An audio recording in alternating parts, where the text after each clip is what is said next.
Hi, my name's Sherry Ann and I work with Amazing Skills and I teach the peers program. And this is my friend Michael. Hey, I'm Michael. Yes, I am Sherry Ann's friend, and I work with Sherry Ann and David and Jan and Will and all these other leaders to teach the peers program for kids roughly between about the age of 12 and 25. Sherry Ann, let's show people what their young person gets from the peers program. It's a 14 session course. Parents also learn along the way in separate parent sessions, but we're going to show you specifically today what your child learns. Sherry Ann, what do you love about teaching this course? I love watching the growth that our young people experience. They sometimes come in feeling a little bit shy, a little bit nervous, they're in a new group, but by the end, they've developed a whole world of new skills that they are transferring into the real world. Awesome. That's really good. And it's true. And the kids and teens and young adults we work with, it does help them. So session 1, how to start conversations. What do people get out of that session? Also session 2, ways to keep conversations on track. Okay, so that's 2 separate sessions. What are the things that our young people learn in that? So to begin with, we look at friendships in the first session, and what do I look for in a friend? How do I know I've got a friend, and how do I know that the friendship is reciprocated? Just to know that the interactions we're having are going back and forth, they're not just one-sided. And we start to look at the rules of trading information. So these are the rules that we need to be aware of to know how is the conversation going, and am I doing my part in the conversation to make it a really positive experience for everyone. That's right. So let's make that real. If I'm talking to Sherry Ann, I can't just talk to her about Minecraft for half an hour. She doesn't care. Okay. Or whatever your thing is. You can't just talk about your thing. You have to be engaging, ask them about what their thing is. So you can't ask too many questions, Michael, because if you ask too many questions, then you're the interviewer. And the other person's going to get pretty bored. That's right. So there's a balance, and we learn that. That's really helpful. And then session 3, let me just share my screen, Sherry. Session 3 on where do I look for friends? It's like, what's the bottom line on that one, Sherry? The bottom line for looking for friends is we're going to look for places where we can join in.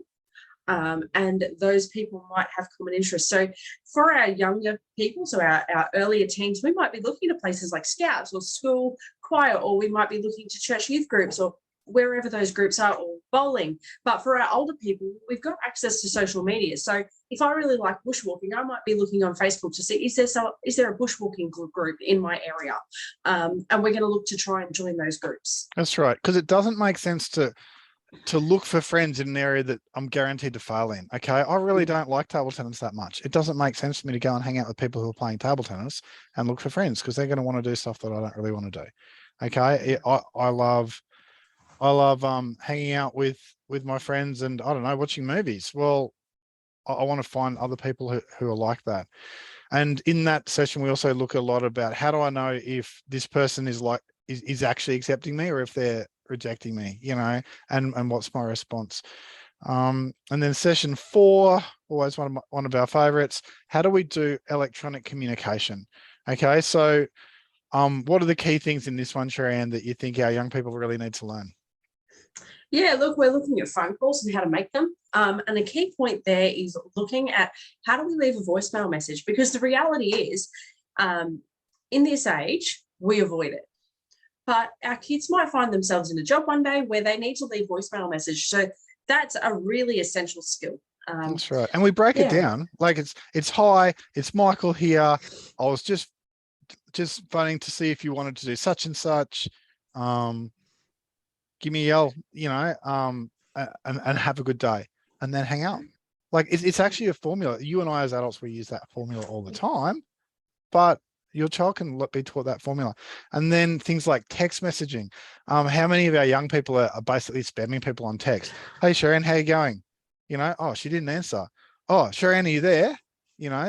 And they're leaving like 47 text messages. Facebook Messenger is the worst because it looks like you might see a message. So sometimes our kids are looking to see, did they see my message yet? Does it say read? And maybe they haven't. And they're not ignoring, they just haven't had a chance to. Oh, they're busy. Like people are busy. So things like the social formulas your child learns from from that session, or your young person learns from that session, is things like, Mm. I can text Sherry. If she doesn't respond, a couple of hours later, I can send a second text, but I can't send a third. Okay. I cannot send, like, I cannot spam her with like more text. Oh, are you there? Are you there? It's like, no. You send one text, you send a second text, and then you stop. Or things like, I can send Sherry a text. I can send it between 9 a.m. and 9 p.m. I can't send her a text at 2 in the morning because that is socially weird. We don't do that. That's going to hurt us socially. We can if we want, but it's going to come with some consequences. And then session 5. Humor. Humor is one of those things that is either going to draw people in like a magnet or repel people just like a magnet. So we've got to make sure that the humor we're using in different groups is appropriate, and our audience is it's really important to pay attention to who our audience is, and it should never be at the expense of somebody else. That's right, which is easier said than done because we live in Australia, and we're constantly adapting this course to the Australian context. And in Australia, it's normal to make fun of people, even if you like them. Yeah. But that doesn't work when you've got autism Especially and you when can't you read. like them. That's right. When you can't read the social cues as well as others can yet, you don't want to be making fun of people. Even things like, don't tell dirty jokes. I don't care if the group around you is. If you do it, you look bad. Like, don't do it. It's not worth it. Or things like, if someone makes a joke, and even if it's not funny, you don't go, that's not funny. You just give a courtesy laugh. Sherry, why did the chicken cross the road? Oh, I don't know. Get to the other side. So she gave a courtesy laugh. She didn't think it's funny, neither do I actually. But like, there's your courtesy laugh. It's like, these are just little things that help social interactions to work. Or things like, you don't make a joke at the expense of someone in authority who's with you. If you're there with the school teacher, you don't make fun of the school teacher's tie because they're in authority. Okay. You don't make jokes at the expense of people in authority. And it's not that your child is never allowed to make a social error. And it's not even that they're not allowed to break these social rules or these social norms. They can if they choose to, but they just need to know that, it comes at a price. Session 6, Sherry-Ann, how do I enter group conversations? We're looking at body language and eye contact. And eye contact doesn't mean this. That's good. Eye contact means looking in my general direction. Yep. We're looking at, are they responding to me to know, am I accepted into the conversation? So we go back to our rules of trading information and paying attention to the questions. That we go back to that tennis game of, I ask a question, I answer a question, I ask a question, I answer a question. And all the way through, the other person is asking and answering questions too. That's right. And if I'm entering a group conversation, I don't do it in the awkward way I've been taught by school teachers to do, which is to go up and just like interject into that conversation. I go up and I sort of want to be on the edge of the conversation with a prop of some description, hearing what they're talking about, and then I just throw a comment in that's on topic. And then I just see what the response is. Am I welcomed in this conversation or am I not? Very helpful one. Oh, session 7, exiting conversations. How do I leave a conversation without being a bit socially awkward? Like, I can't just go in the middle of a conversation, bye. I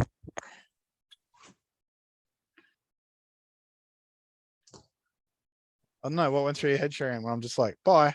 That was a bit confusing. But what we can do, Michael, is we can take a look to the side, go, oh, I just remembered I'm running late for dinner. I'll see you soon. That's right. Or like we could do that.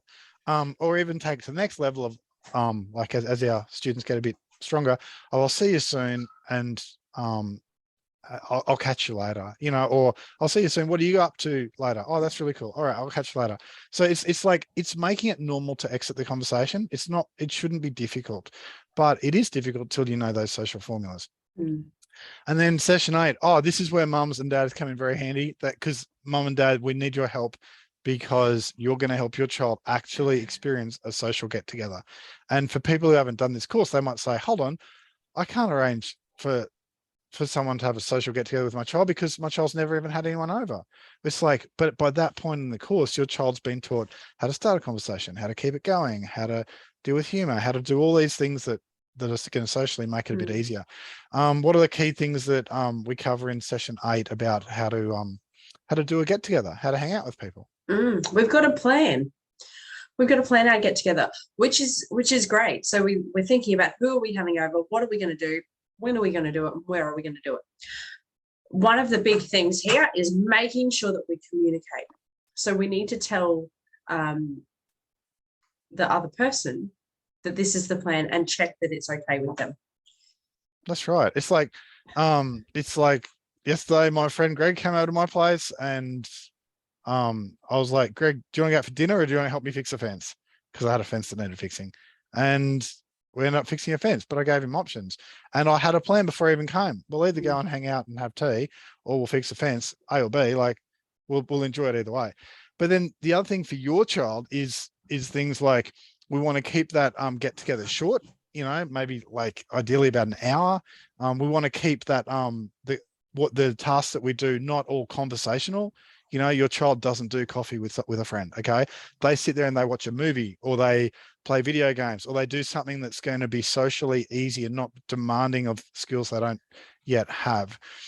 And then session 9 and session 10, we actually do electives in this for peers, and we do it differently to most people because we work in Australia with Australian kids, and because a lot of our students on this for peers at Amazing Skills are actually, they're in their early teens, you know, whereas the peers course is designed largely for adults, and we've adapted that. So we've got 2 electives. One is on sportsmanship, you know, how do I be part of a team? How do I lose play a board game and be happy to lose? That's right. How do I play a board game and not be a gloating winner?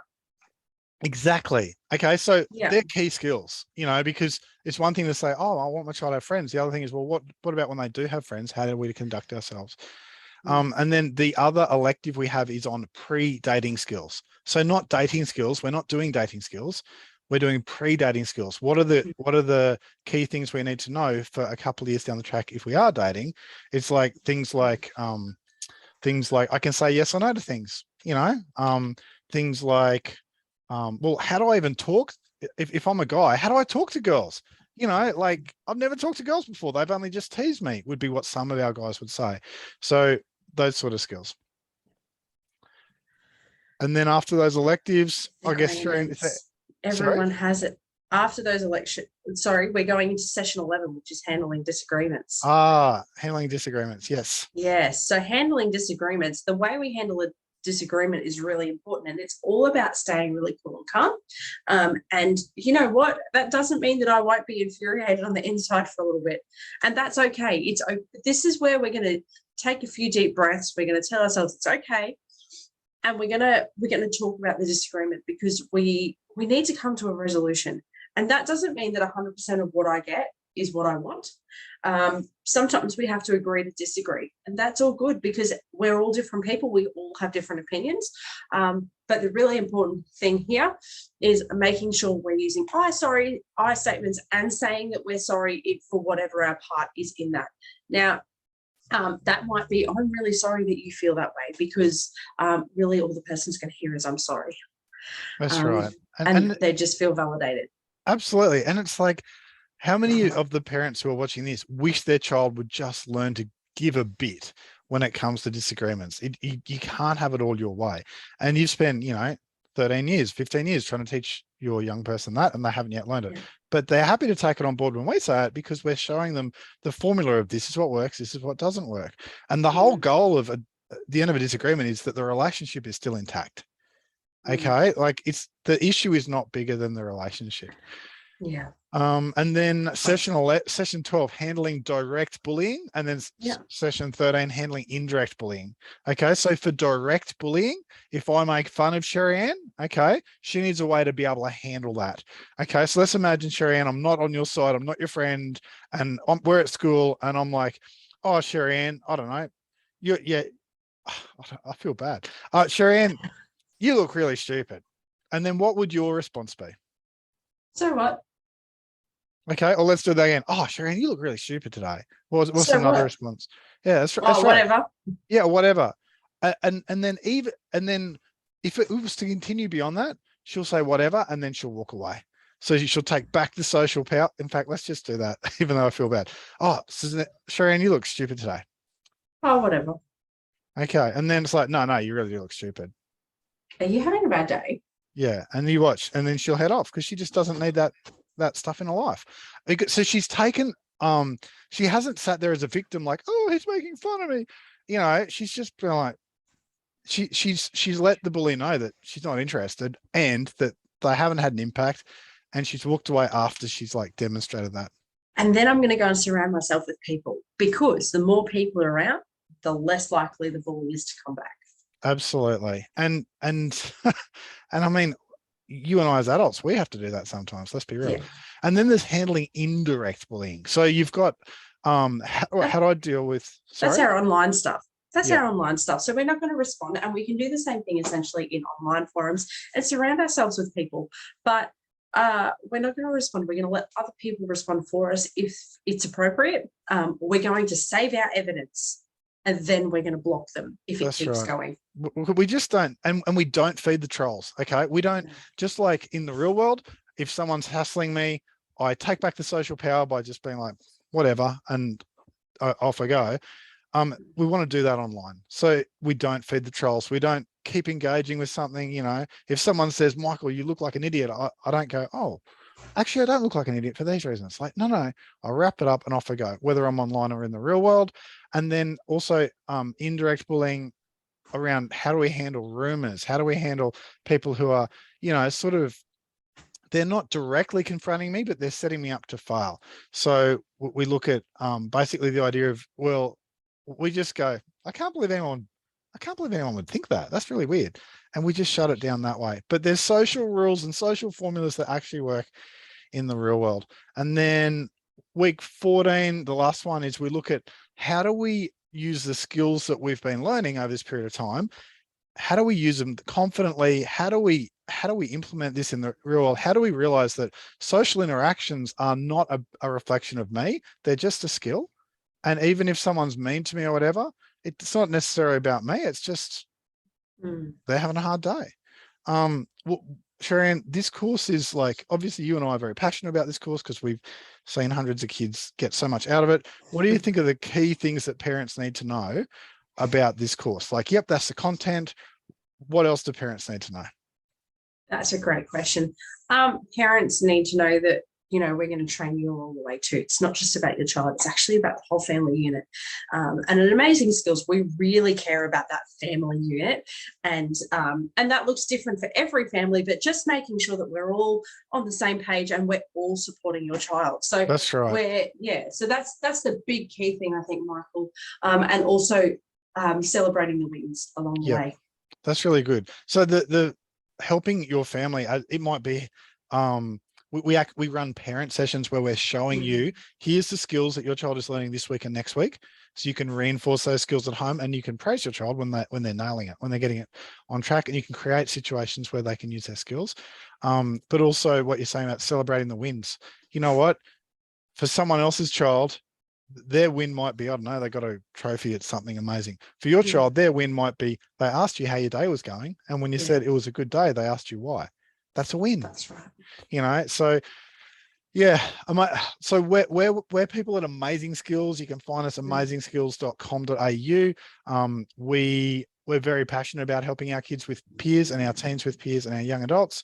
And you can do this course, like it's in about 40 different countries. But long story short is, we know it works because we work with the kids who are getting so much out of it. And one of my favorite comments, actually, Sharianne, was a mum said to me, oh my goodness, I feel like I've got my son back. Yeah. You know, it's like, this is a little boy I used to have who sort of shut himself down for many years. He's using these social skills that he didn't have before. I've got my son back. And that's because we're building confidence, isn't it? It is confidence, and we're giving him the social formulas. So when he's interacting with mum, he knows to ask mum a question about what she just said. All right, guys, you have a good one. I hope this has been really helpful for you. See you later.